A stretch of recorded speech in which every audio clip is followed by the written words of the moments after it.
Gore. No, maitake. Maitake. Did I say that? What is it? Maitake. Oh, Did I say that? Yeah, it's another name for a dancing mushroom. Wikipedia says that the reason why there's another name for it is because when people find maitake, they dance. So you say you're gonna have to speak up. I have to be louder. Project. Let me grab my water. So yes, I'm a registered. My name is Taisiya. It's pronounced like Alicia with a T at the front. It is a Russian name. I'm from Russia originally. We used to forage because that was one of the things we did. And I am a registered dietitian. I'm a diabetes educator and I'm a weight loss specialist. I work in the clinic, so this is my background. I'm a full-time dietitian at a clinic in San Jose. And so what I do all day long is I talk about nutrition, and specifically I talk about medical nutrition therapy, so that's my background. You guys are definitely experts about mushrooms. You know more about mushrooms than I do in terms of biology and the classification and psychology and all of that world. So today I will talk about the nutritional aspect of mushrooms. Let me drink some water. Sorry. Intermission, pause. All right.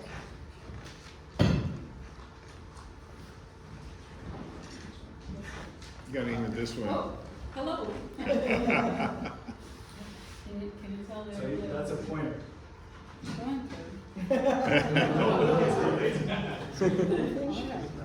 Yeah, okay, that's how you have to explain Okay, it. Right. I'll be over here. Now you can use the pointer. What? Now you can use the pointer. Oh, okay, I'll take it here. All right, so this slide, I really created it for myself. You probably know this already, the numbers and how big the kingdom of fungi is and how wonderful it is. I decided to look at it and put it together because I wanted to step back and see how big actually this world is, because probably like many, when I think of mushroom, I think of a button mushroom, and I think the mushroom that's in the pizza, and I think the mushroom that's in the grocery stores. And so in the grocery store, we really have only a few varieties. But actually, we have 2,000 of different edible mushrooms that are out there. And in the grocery store, we probably have about 10 that you can see. So we really eat a fraction of the fruit-bearing fungi. Definitely. That's not. Yeah. No, that's just the pointer. That's if you want to. That's point not. to- Okay, then I'll go there. I can. Oh, that's all right. I can do it. Just point to Barbara and she'll click the button. And then you just, for myself. Alright. Okay. So I know where I'm at in terms of time. Alright, so basic nutrition. So so I'm going to talk about nutrition for sure, and I'm going to talk about nutrition of mushrooms that are available in the store. Because the reason why is because the information about the nutritional value of the mushroom is really the ones that are edible, non-wild, that's what's available. And you can assume that the nutrition of the mushroom that is in the store, the button mushroom, or the portobello mushroom, the tomato mushroom, the king oyster mushroom, is going to be similar from the wild mushroom that you're going to pick up in the nature. And actually, by show of hands, I wanted to see how many of you are experts in nutrition? Like you feel like you know nutrition. Is that all of You a us? dietitian? Oh my gosh, where do you work? Oh, actually, Hazel Hawkins from Hollister, and I just moved here. So right now I'm available. Awesome, yes. Fellow RD. Woo! All right. Okay, so for the rest of us. Huh?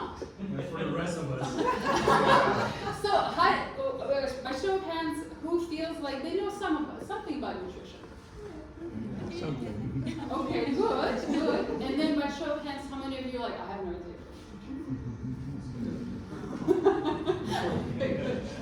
Sorry, I know where we're at. So basic nutrition, these are the nutrients that we get from food, carbohydrates, fats, proteins. Those are the macronutrients. This is where we get our calories from. This is what provides us energy. So they have different functions in our body. Then we have 13 vitamins, and then we have 16 essential minerals, and water, of course. And so the mushroom, this is a nutritional composition of mushroom. Can you see? It's kind of No. small. You have to put a diamond on there. Well, you can see the picture. So, so the picture that you see is, I made it this Saturday. It was such a proud moment. It was really a dietitian proud moment. It's like, I got 100 grams of mushrooms. Yeah. It's like exactly 100 grams. So, these are white mushrooms.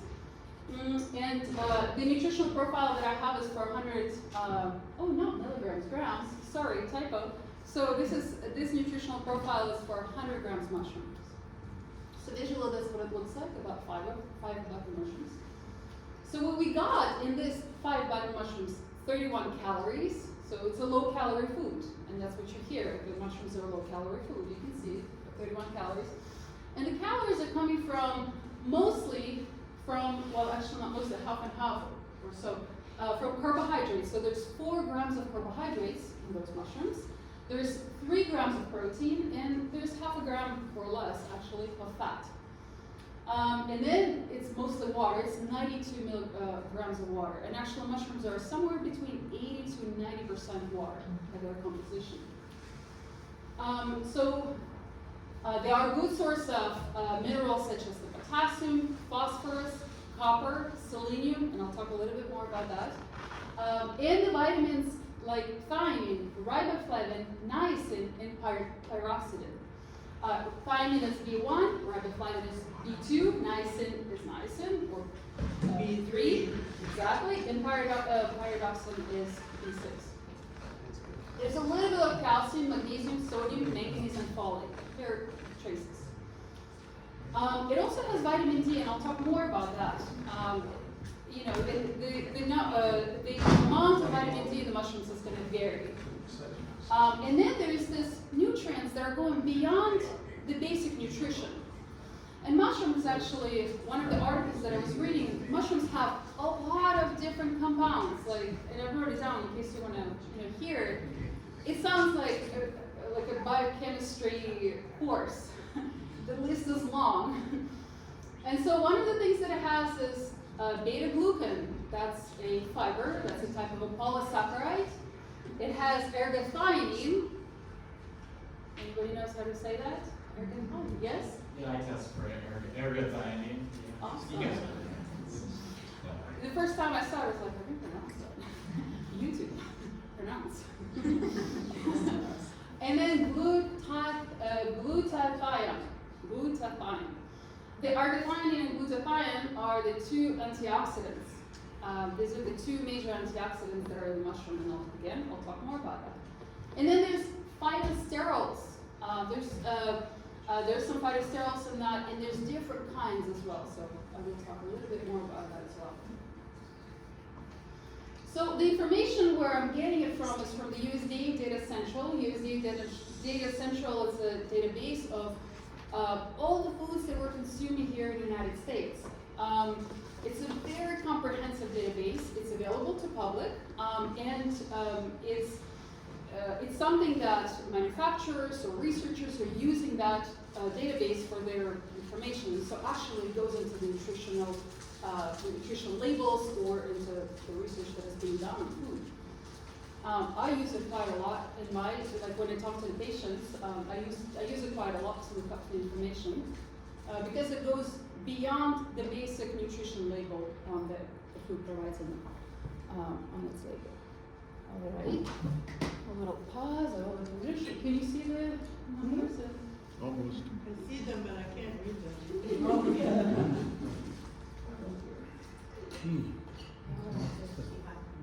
Well, I can share the slides later.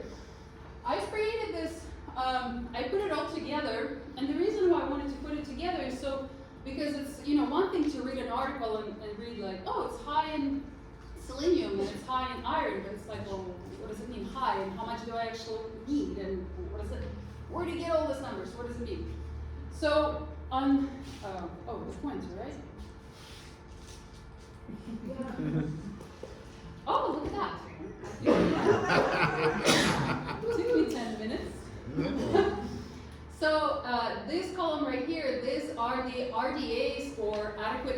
or the other way to say dietary reference intake, DRIs. We have a lot of acronyms, of course, like everywhere else in different readings about knowledge. And so these are the RDAs for this elements, for the vitamins and minerals. And these are not all the vitamins and minerals, of course. These are the minerals and the vitamins that are in the mushroom, in the white button mushroom. We're still on the white button mushroom.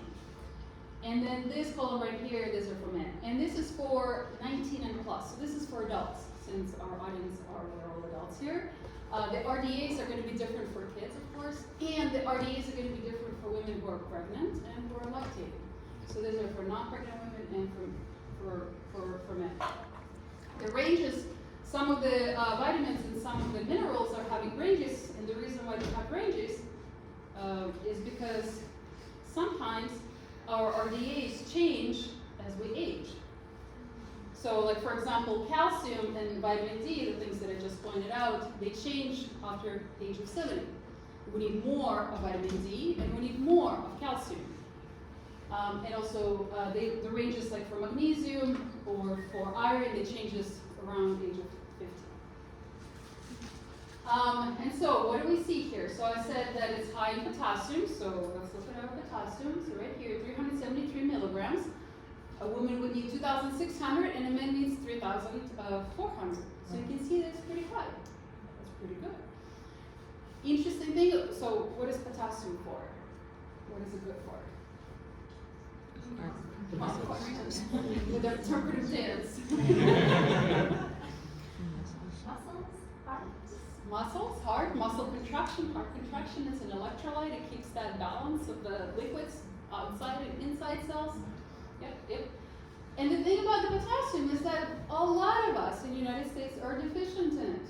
And the reason why is because we don't eat a lot of mushrooms probably. And we don't eat a lot of fruits and vegetables and whole grain. So in fact, I don't know if you've noticed, on the nutrition label, there has been an update since 2021. Did anybody notice that? Oh, yeah. It's different. We haven't got over it yet. I know. You can't Oh my read gosh. it. No, but actually they updated it and they made it even more friendly for consumers to see, to quickly look up the information to see. The calories are much bigger now. I don't know. Yes, exactly. That's the change. The calories are much bigger. It's right in your face. It's like, oh wow. The serving size has changed. So, like for example, for ice cream, instead of saying half a cup, nobody eats half a cup. It's 3/4 of a cup. Oh my God, that's huge. Yes, and so the calories went up as well. But the calories went up. It went up from 170 to 230. The numbers changed. The number of things, yeah. So that's one of the change. And then there were several other things. And so potassium, and actually, so at the bottom of the nutrition label, probably after tonight you're gonna go to the kitchen and look at the nutrition label. At the bottom, there's micronutrients. And the 4 micronutrients that are listed is potassium, vitamin D, iron, and come on. Did I say calcium? Calcium, thank you. Yes. Yes, calcium, iron, potassium, and vitamin D. I'm nervous. So potassium wasn't there before, and now it is. And the reason why it is because we're deficient, and so our government, our public health wants us to be aware of this nutrient and wants us to choose the food that is rich in potassium. Yeah. So I only have to put this in American units, 2 pounds of white button mushrooms a day that you find. How many cups of You mushrooms? don't eat that already? Why 200? 373 divided by, no, 3,400 divided by 373. It is. At least So it'd be about 40 grams. 50. Yeah, 1,000 milligrams. about 50 mushrooms. Calculator. Serious. Well, I said roughly 2 pounds. About 0.8 kilos. About a kilogram. 9 servings of those, so times 5. 900 grams. 45 those button mushrooms. Oh, that's doable. For men. 900 grams, so that's about 2 pounds. Grams, not kilograms. Mushrooms are great. All right, moving on. So potassium. I can So- tell you members of this group could easily eat a kilo. Yeah. Oh, I will talk about. you. But they cook down, they shrink. They do, exactly, they do. But again, this is for raw. Dang. This is for raw mushrooms, so yes, when it shrinks. Oh, we don't eat exactly. raw mushrooms. You don't No, eat but I mean, nutritional one. Come on, there's no nutrition in raw mushrooms. Come on. no, but the numbers that you have here are for 5 button mushrooms that are raw, they're not cooked. So And I you have see, to- of course, it shrinks, and so, yeah, the portion size is going to be smaller. But I wanted to show that, hey, potassium has this important mineral called potassium. It's low in sodium. Naturally, it contains some sodium, but it's very low, 600. The recommendation is to keep your sodium under 2,300. There's some zinc, and zinc is going to be very good for the immune system. It acts with it's important in the thyroid function. It's important in many of the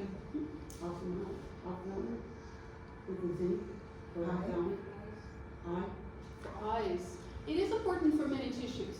It is important for many tissues. It is also high in, is very high in copper, and the copper is one of the, it's one of the antioxidants, and it has also many functions in many different parts of our body, and one of them, it's part of our connective tissue. And so in the building of the connective tissue of our body, copper plays a role in that. And so you can see that it's actually pretty high. We need 900 micromilligrams, and it has almost 400 micromilligrams. So that's pretty neat for that little guy. I started with potassium, but I didn't talk about phosphorus. So it's got some phosphorus. Phosphorus is important in our, it's part of DNA, it's an important part of our phospholipid, our membrane. We don't really need, we're not lacking phosphorus. In fact, we're actually maybe consuming too much of the phosphorus because it's part of the menu of the additives that we, the food that we eat has some of those additives that are containing phosphate. It has, well, only a few magnesium, so it's not really a big source in the calcium, only just 5 milligrams when you eat calcium. So going down, it's got some iron, not too much, but some, and actually, depending on the mushroom, some mushrooms are higher in iron. Some mushrooms will have up to 1, when I was looking it up, it has up to 1 milligram per serving, and the serving is either 100 grams or half a cup cooked. So it's quite a lot actually, because for men and right here. So for women, the recommendation is anywhere from 8 to 18. So 8 is for a woman who is after menopause. The iron needs are going to be, of course, lower. And when the woman before menopause, when the woman is menstruating, the iron needs are higher, obviously, because they're bleeding every month. So the needs are 18 milligrams. So it's a pretty hefty dose, and of course it goes up when the woman is pregnant. And so iron, so the mushroom can be a good source of iron. 1 milligram you can provide it. So for men it's 8 milligrams. Some manganese, some selenium. Selenium is also an antioxidant. It's one of the antioxidants, and selenium is going to be very helpful for the body function too. So we got 20 micromilligrams, and we need 55. So it's a pretty good source of it. And then vitamins. So some B1, some B2, B3, B6, B9. You can see that. These are all B complex vitamins. What they do is they act. They help to get the energy out of the macronutrients, out of fat, out of the protein, out of the carbohydrates, and so they're going to be very important because they're coenzymes in many of the biochemical reactions that happen in our body. In the past, one of the definitions of the vitamins is, or the way that they were discovered, was based on deficiencies. So when we don't get enough of the vitamins or not enough minerals, we do start having symptoms of the deficiency. And so, each deficiency is going to have its unique signs of, each element is going to have its unique signs of deficiency. And then vitamin, 1 second. Okay. And then vitamin D. So vitamin D, in the white button mushroom, it's not a lot. It's maybe like a 1 international unit, and we need about 600 or 800. However, we will learn. Here we go. There's some water.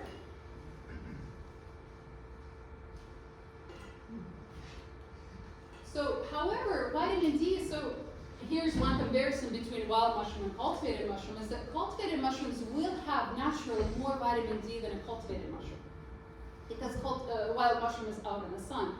The unique part about mushroom is that it has a precursor called ergosterol that when it's exposed to UV light or when it's exposed to the sun, it will turn into an active form of vitamin D. We do that too. So when we're out in the sun, we do produce vitamin D. One thing about mushrooms is that it produces a form of the vitamin D that's called ergocalciferol. That's D2. It's not as bioavailable or bioactive as vitamin D3, but nevertheless, it's still a vitamin D. And it's a pretty good source. So mushrooms can be a good source of vitamin D. The wild mushrooms, the ones that you're collecting, or the mushrooms that have been exposed to ultraviolet light. Ergocalciferol, it's from mold. Mold. It's not as good to take as the D3, cholecalciferol. It's not as bioactive. It is true. And so I got, no, not this one. It had a nutrition label. So this one is for Muddery mushrooms. Here we go. These are the cremini, the baby bella. And so you can see, well, maybe not, but I can tell you that it has 10 micromilligrams of vitamin D. The conversion factor for vitamin D from micromilligrams to international units is 1 to 40. Micrograms. Did I say? No, you said micromilligrams. Thank you, micrograms. Thanks for listening. Thanks for listening. And then the serving size here is 85 grams, or 2/3 cup sliced. And so it will have 400 international units because these mushrooms have been exposed to ultraviolet light. And that's what you will actually see when you go to the grocery store. If you pick up a regular mushroom, most likely it's going to be low in the vitamin D, but if it will have, assigned excellent source of vitamin D or UV treated or whatnot, then you know it's going to be high in vitamin D. Interesting fact. Can I add something? Yes, If you absolutely. put your mushrooms gill side up facing the sun, they will collect a lot more vitamin D in her any time of month. Yep, And absolutely. so you can do it yourself, you don't have to depend on it being on the label. Yeah, absolutely. In fact, when I was low in vitamin D, my acupuncturist said that if you take the portobello mushrooms and put it out in the sun. Yeah. That's okay. Gill side. For how long the question was? Yeah, how long? I'm sorry, what? How long? How long you put it in the sun? I don't remember, it's been too long since I've gone on. Probably a couple of hours. That's It's my really guess. not that long, it probably is about a couple hours to go on.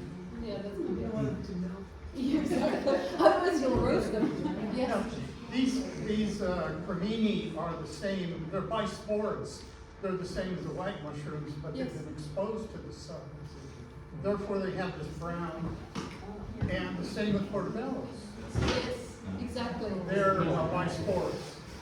They're all the same species, but they're different Yeah. strains. That's what's responsible for the color. It's strain dependent, yeah. Oh, Yeah. this is like super small, I can't even see it myself. All right, super small, sorry. Failure of technology, but this is a really great, I can actually read I can see the numbers. This is a really great, somebody did a research on wild mushrooms and mushrooms that are, or regular mushrooms and the mushrooms that are exposed to UV light. And some of the mushrooms, the portobello mushrooms that are exposed to UV light had anywhere from 138, let's round it up to 140 international units to 1,000 international units. So that's pretty impressive. Oh, you can see the numbers. Yeah, and there's chanterelle. So on the list, what's there is chanterelle, cremini, enoki, maitake, morel, oyster, portobello, shiitake. Did I say shiitake? Shiitake. White button mushrooms. And so there's a varying levels of vitamin D. So which one got the most? Portobello had the most. Yeah, portobello had the most. Then maitake. In fact, maitake had the most, and then portobello. And then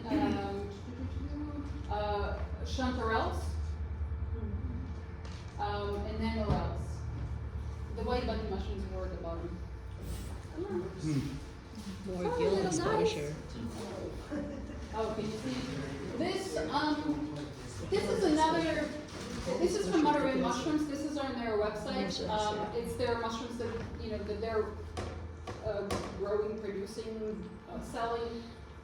And the information that they're getting, it is from the USDA Data Central. I know it's a lot of numbers, but the most important thing is to look at this column right here. And so this column right here is basically giving the nutritional value of a white general mushroom. And yes, like I was saying earlier, it's high in potassium. There's some B vitamins in it. There's some selenium in it. There's about 3 grams of protein. There's 3 grams of carbohydrates, and then they say 0 grams of fat. And the reason is because there's 0.4 grams of fat in the mushroom, and so on the label by law, if it's less than 0.5, you can call it 0. But there's actually fatty acids in mushrooms, and they're beneficial. Okay, and then the other one, the baby bella. I mean, if you're really interested in numbers, this is really interesting to see because you can compare. It's like, oh, baby bella has a little bit more potassium, for example. And then there's the portobellos as well. And what I wanted to say about iron, that the white button mushroom had more iron than the baby bella and portobello. So it does vary. But like when I look at these numbers and I see it's like, oh yeah, it varies, but then overall the general picture is going to be similar, meaning like similar that they're going to be higher in iron or higher in selenium, higher in B complex vitamins. So when you pick your mushrooms in the forest, you can say, all right, there's selenium in it. Oh, there's a fiber in it. Ooh, this is going to be good for my health. All right, and then one more, shiitake mushroom and oyster mushroom. And so this is where is it? Label amounts, right here, same amount of, a little bit more carbohydrate in shiitake mushroom, 6 grams, 2 grams of protein. Am I blocking that?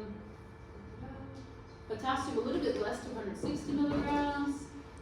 What was iron? 0.3, not a lot. Selenium 5 milligrams, a little bit less than the other mushrooms. And then the oyster mushrooms, similar, 5 grams of carbohydrates, 3 grams of protein, a little bit more protein. 1.1 milligrams. Say it again? 360. Yeah.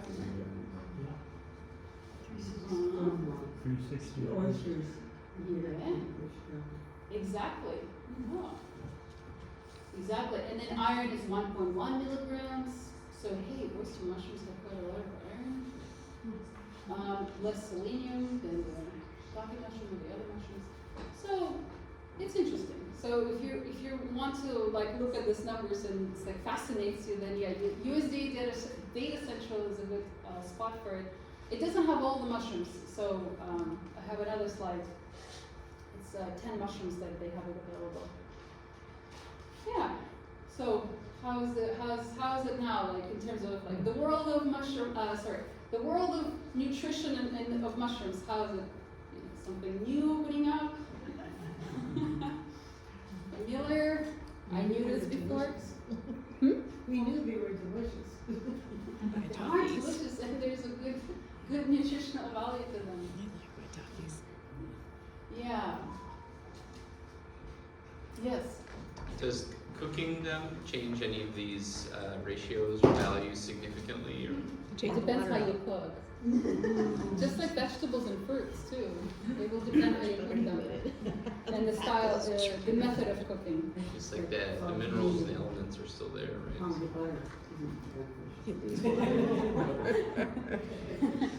Your suspect is right. Does the FDA website talk about, differences between different producers? You have one chart showing different producers, with different amounts of vitamin D, but imagine you built in, just depending on the substrate, and the exact mixture of manure and whatever they grow them on, I imagine the nutritional. Oh, absolutely, and the same thing goes for the fruits and vegetables. Yeah, The health of the soil will determine the nutritional value of the nuts and the seeds that we're eating and the fruits and vegetables that we're eating, absolutely.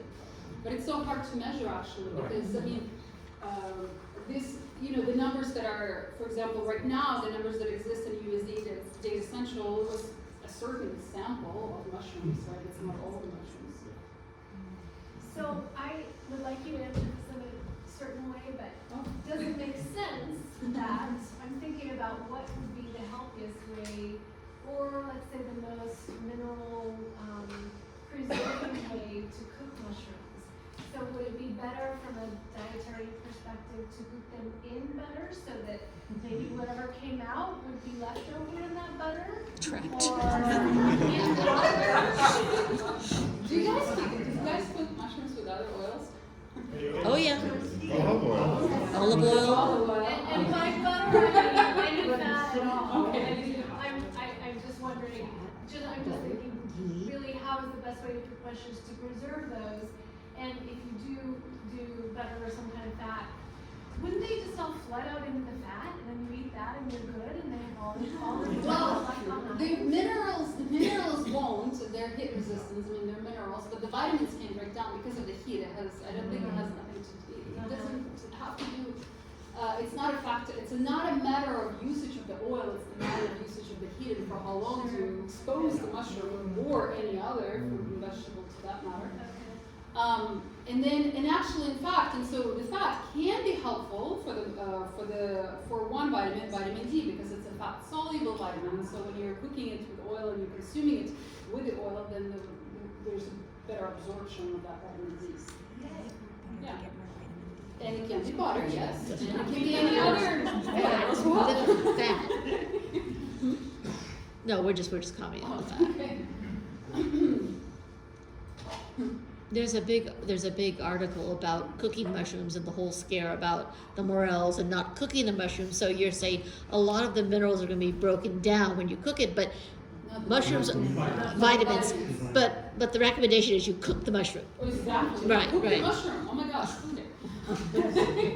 And I'm thinking in terms of getting enough of these minerals versus getting excess of calories, it's like you probably want to boil it or something, make a soup with just a little oil.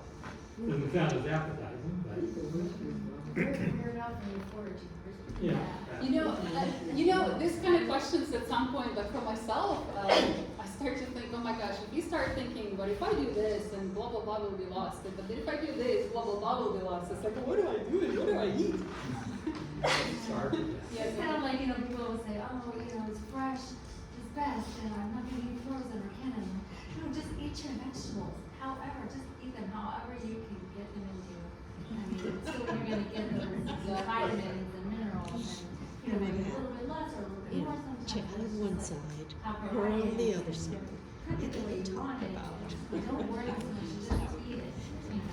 Exactly, and then there's so many other components. So moving to the other components, so we're going beyond the basic nutrition, so we're going beyond the macronutrients and micronutrients, the minerals, the vitamins.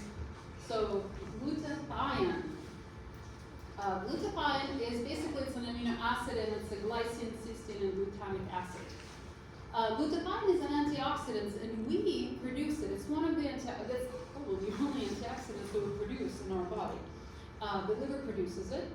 Antioxidants are important, and the reason why they're important is because they reduce the oxidative stress. We're constantly exposed to different. This would be the biology talk. But we're constantly exposed to elements that create oxidative stress in our body, which can lead to the diseases that are such as inflammation, the asthma, the cancer, and other inflammatory states. And so when we consume the antioxidants, we help to reduce the exposure to the elements that would create those kind of conditions. And so mushrooms have glutathione, but it's not the mushrooms are not the only source of glutathione. Also, the other sources like avocado, spinach, asparagus, okra.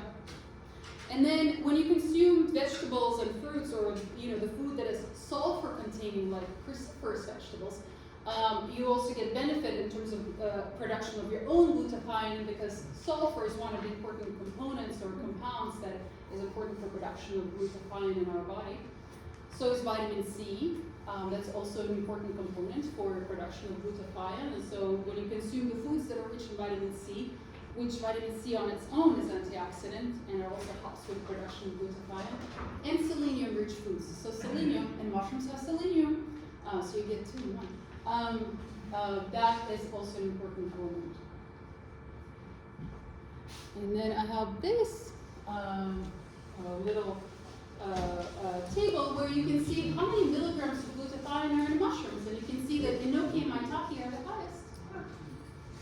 And by the way, the numbers here, there's no RDAs for glutathione, so we actually don't know how much we need.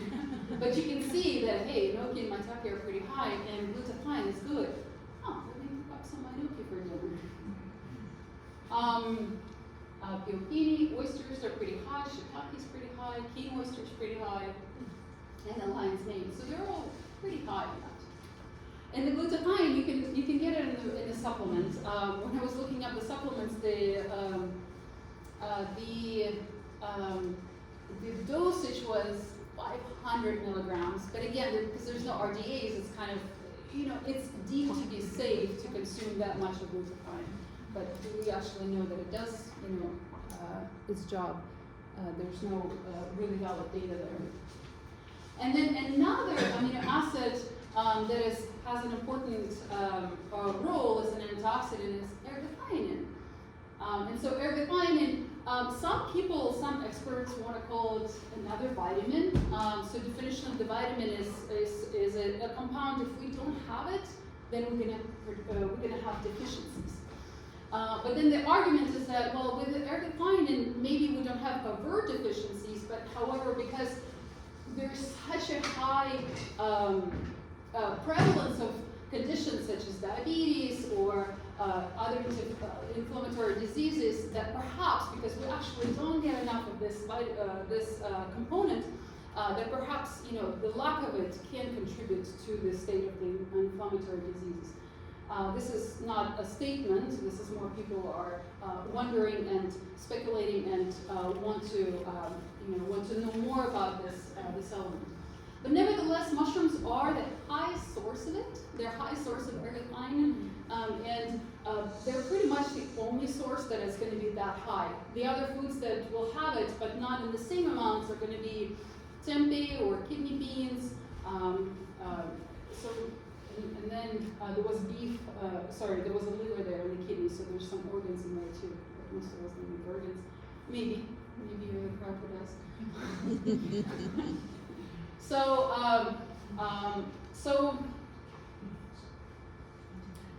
So interestingly, and actually, let me show you the numbers here. So these are the mushrooms that will have ergothioneine, and from top to bottom, you can see who has the highest and who has the lowest. Enoki and king oysters win the day. Piopini, lion's mane, oysters, shiitake. And the supplements, you can take can take ergothioneine in the form of a supplement, and the supplement exists at 5 milligrams. So, by taking, cooking some mushrooms like king oysters, you're actually going to get a lot more than the supplement. One thing, so, ergothioneine is still kind of in the, there's some research already showing that it has, effects on the neurodegenerative diseases like Alzheimer's disease or Parkinson's disease. So there is a study that was looking at people who were consuming mushrooms, and they were consuming quite a bit though. It's like almost every day they had a serving of mushroom. But they had a mild, this is the thing, they had a mild reduction in the neurodegenerative disease. So that's where the research needs to be done more to see actually what are the effects of ergothioneine and truly can it be helpful for conditions like Alzheimer's and prevention of Alzheimer's or Parkinson's. But nevertheless, just by definition that it's antioxidants, it would be good to have. Moving on, beta-glucan. So beta-glucan is a polysaccharide, it's a fiber, and it acts as a prebiotic in our diet. And so prebiotic is something like a food for our bacteria that we have in our gut. Probiotic is the actual life culture, and prebiotic is a food for the bacteria that we already have. There's tons of research about microbiome right now, and so there's a lot of, now we're making connection between the gut, the health of our gut and the health of our minds, or the health of our heart, or overall health, or there's a connection between obesity and the microbiome. So the research is really large. And unfortunately, the microbiome, because of the diet that we have, the microbiome, the diversity of our microbiome has shrunk quite a bit, especially in recent decades, because we do eat a lot of, generally speaking, we do eat a lot of ultra-processed food that is not great for the microbiome. And another thing, beta-glucan being a fiber is going to be really good for blood sugar management. It's going to be great for prevention of the cholesterol, or reducing the cholesterol, reducing the blood pressure. And beta-glucan are not only to the mushrooms, native to the mushrooms, they're also found in oats, barley, rye, corn, and seaweed. And so then you can see how many grams which mushroom has. So king oysters are the king of the beta-glucans. And then it goes down, we can see it. Right? Okay, one more, phytosterols. So phytosterols, these are the plant stanols. They're like cholesterol.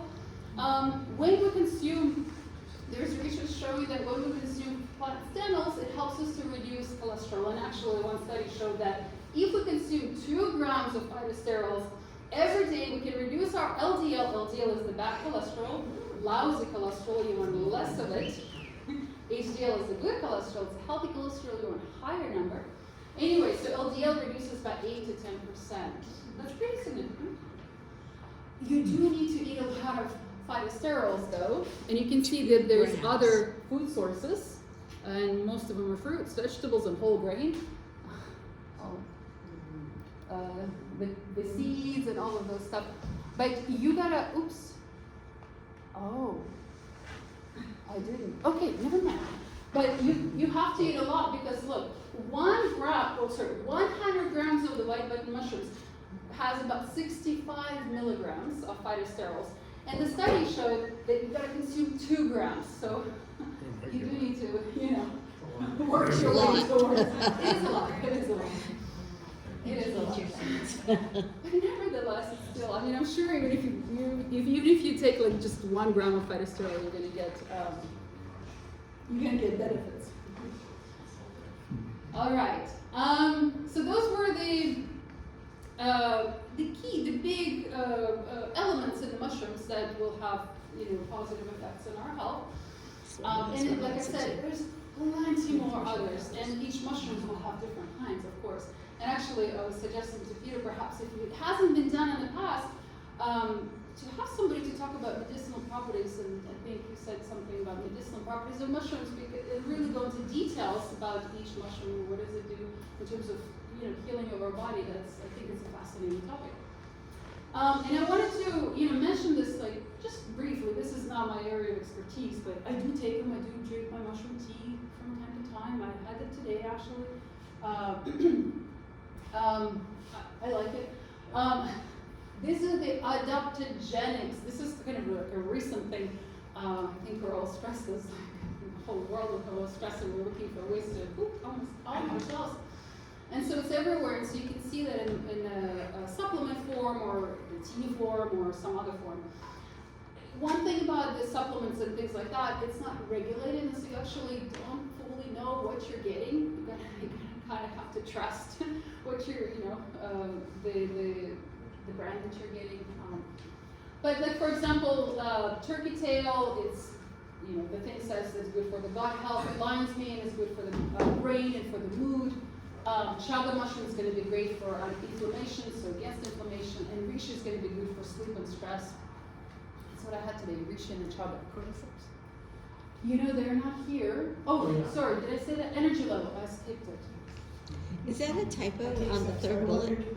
Where? You have cordyceps, lion's mane, reishi, chaga, shiitake, turkey tail, and I think No, it's it's not. matsutake. This What's a is- hima matsutake?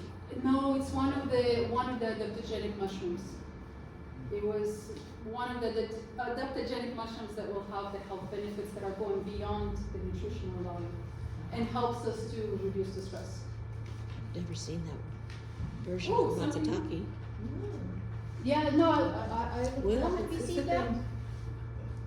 Is he here? Will? Hima It's probably matsutake? Japanese word for another type of mushroom. Oh, really? I'm looking it up right now. Oh, okay. Agaricus blazea, I think it's called that. Huh. Almond scent. Cool. So health implications, so we're coming to kind of wrapping it up or putting it all together. The health implication of the mushroom. So when we're consuming mushrooms, what can it do? So it could be helpful in the cardiovascular health. So because it does decrease the cholesterol, because of the phytosterols, the beta-glucan, the beta-glucan is the fiber. It can regulate the blood pressure because of the fiber, and there's potassium. I didn't say that, but yes, potassium is one of the minerals that is going to be very important for the blood pressure regulation. The DASH diet, the diet where to stop hypertension, is going to be very high in potassium for that reason, because it helps to regulate. So it can be helpful for the prevention of neurodegenerative disease. But like I said, the study was looking at people consuming more than 2 servings of mushrooms in a week. And the serving was half a cup. Sorry, 3/4 of a cup. 3/4 of a cup. It can have, against the cancer, there's antioxidants in mushrooms, so that can be helpful for prevention of the cancer. Good for gut health because of the beta-glucan, that is good for the microbiome. Great for the immune system. Vitamin D is one of the vitamins that is going to be important for the immune system, and so is the zinc. And then, of course, it has all the other compounds that can be immunomodulators, so that can be very helpful for the immune system. Insulin resistance, so it can help with the blood sugar management because of the fiber. It's also practically no carbohydrates. And then these 2 things. So these are all like positive things. It's like I'm selling you a mushroom dinner. But there's a couple things to watch out for. One is mushrooms do have purines. Purine is a compound that when we're consuming it, one of the byproducts is uric acid, and so if the body is not able to get rid of the uric acid, so the kidneys are not getting rid of the uric acid fast enough, it starts to accumulate, and as it accumulates, it forms these crystals that can settle in joints, and so that leads to gout. That was a long explanation about purines. But the mushrooms are in the medium category of purines. So, how do you interpret that? Probably, I mean, it's not high, so you can have some. Probably, if you have a gout attack, you probably don't want to have a lot of mushrooms. And if you are prone to gout, you probably want to moderate your portion of mushrooms because it can lead to high uric acid levels. And of course, there's other reasons for the uric acid to go up. And actually, for gout, the first treatment is medication. The diet is, it plays a role, but really it's the medication that does the difference for the gout. And then FODMAPs. So FODMAPs is, fermentable oligosaccharides, disaccharides, monosaccharides, and polyols. So I'm not going to go into too much of detail. However, if somebody has IBS, then they know about FODMAPs. And mushrooms do have the FODMAP, and one of the FODMAP that it has is polyol mannitol. It is high in mannitol, and so people who are sensitive to those polysaccharides or those short carbohydrates, they can have symptoms: bloating, pain, and destruction of the bowel movement. And so some mushrooms are pretty high in mannitol, and some are not. So the two that are not, well, actually there was more list, but the ones that are on the top list was king oyster, so that's a low FODMAP, and then the canned champignon. But you guys remember what canned champignon? Yes, sure. Yeah, I'm sure. So that's low FODMAP. But the other, they were high in the FODMAPs, and so folks with IBS would need to watch out for the mushrooms if they're sensitive to mannitol. Not everybody is. Okay, this is the last slide. How am I doing my time? Good. Good? Okay. So that's, I guess, we already talked about the butter. There sure is. But it's, just like with any other food, it has its, it's got its properties and medicinal values and etc. It's like, okay, but you still gotta think about, first actually, you gotta think about what's your pattern of eating, what is overall, like how does your diet look like, what kind of foods you eat, what do you eat more, what do you eat less, like what are your patterns, right? And then of course, it does matter how we treat the food, so how we cook it, what kind of oils do we cook it with. And so one thing that, since we talked about butter, yes, it's high in saturated fats, and it's there's a link between intake of saturated fat and heart disease. And so if we're taking too much saturated fat, it can increase cholesterol. Not for everybody, but some people, especially who are prone to hypercholesterolemia and have high cholesterol. And so if I'm cooking mushrooms in the butter, it's like, oh my gosh, this is bad. Well, if overall I'm using olive oil or I'm using some other oils that would be healthier oils and with healthy fatty acids, a little bit of the saturated fat is fine, or some cheese or whatever, however you cook. So you do want to see like your big picture of your diet. And of course, I already said the other ingredients used, so mushrooms with cheese. Mushrooms have the umami taste, so that's the fifth taste, and so they do have taste that adds more flavor beyond the other taste that we use, the salt and the sugar and sour and sweet, the other one. Bitter, thank you. So it actually can work an advantage. And they've done the studies where you take mushrooms and you take beef and you mix it together, and so like do half and half, like 50%, or maybe even 80% mushroom and 20% meat, and then see like, okay, is this still palatable? Does it still taste like a burger? Does it still taste good? And it does. People did say yes, it does. And the profile of the patty was lower in sodium, lower in saturated fat, and so that's the way to use the mushrooms in the advantage. And it was, to get all the benefits from the mushrooms and also reduce the intake of those elements that we overconsume. Another thing, I didn't mention that about the protein, it can be a source of protein, so it can be a plant-based protein for sure. But then I was thinking, well, if I'm making, like if I eat my portobello burger, then I'm probably gonna get 10 grams, maybe like 10 grams, this is my estimate, I don't know, but probably like 8 to 10 grams of protein from portobello. Whereas a meat burger will have 20-25. So actually, I'm not eating enough protein if I'm having portobello instead of the regular burger. So I would need to, if I'm following the plant-based diet, I would need to think, what are the other foods that I can add so I can beef up or not beef up, but yeah, to increase the protein intake. So maybe like a bean patty or something. So yeah, it can be a protein substitute, but it's not a exactly this protein substitute like the meat, because it doesn't have this exactly the same amount of protein. And that was it.